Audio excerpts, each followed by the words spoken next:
Osteoarthritis is a debilitating, painful condition that affects millions of people each year. With an ageing population, that number will only grow. Therefore, improving diagnosis is an important goal. I spoke with Tom Termazai from Cambridge University to learn more about osteoarthritis and his new method of diagnosis. So osteoarthritis is an incredibly common disease of human joints in which the cartilage layer wears away. This results ultimately in failure of the joint, which becomes a very painful and debilitating condition for individuals that are suffering from it. The lifetime risk of having osteoarthritis of the knee is 40%, so that's 4 in 10 people. So it is an incredibly common condition. What we face now is an increasingly elderly population as we all are no longer suffering from other conditions, and what we have is a population that's getting older and their joints are failing. And that is painful and restrictive. That has not just financial implications because of the costs around treatment with joint replacement, which we do about $160,000 a year, but it also has implications for not being able to work, not being able to contribute to society, not being able to go out and meet your friends, not be able to be with your family because you're so restricted from the pain and the inability to move.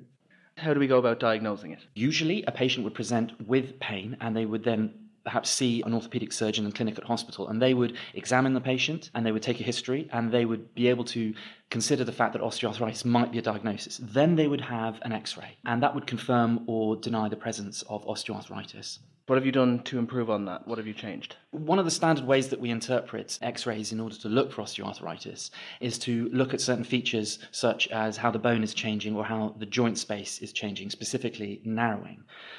What we decided that we would take, building on an existing research technique that we had been developing here in the engineering department, was to look at the joint in 3D as opposed to looking at it in 2D. But also, rather than humans making the measurements, why not allow the computer to make the measurement? And we have ultimately then created an algorithm that is able to measure the joint space at a joint in 3D automatically. How do you generate this 3D image from the patient? First of all, the patient has to have a scan. They need a computer tomography scan. So it's a little bit like an X-ray, except it does ultimately result in data that's 3D as opposed to being a flattened 2D image. It's one of the most common examinations that people have. You go into the hospital, it's one of these donut scanners that you pass through, but it's very quick and it does involve exposure to ionizing radiation. But what that can yield at the joints is information that can be built in 3D to be very representative of what is going on. Who stands to benefit the most from this technology? What kind of people? So first and foremost, we all want to try and help patients, and it's the patient outcome that we want to improve.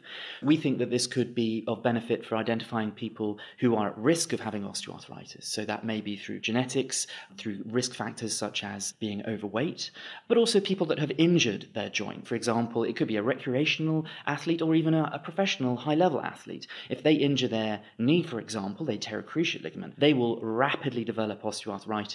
What we're trying to do is be able to identify these people earlier so that we can offer supportive therapies or rehabilitation, physiotherapy, lifestyle modifications, so that we can perhaps target how to improve outcomes for them and put off the need for a joint replacement, which is currently the only therapy that exists. That brings us on to the second application of this, which is to help researchers identify who is at risk of disease, who is progressing quickly, and whether any treatments that they have is actually working.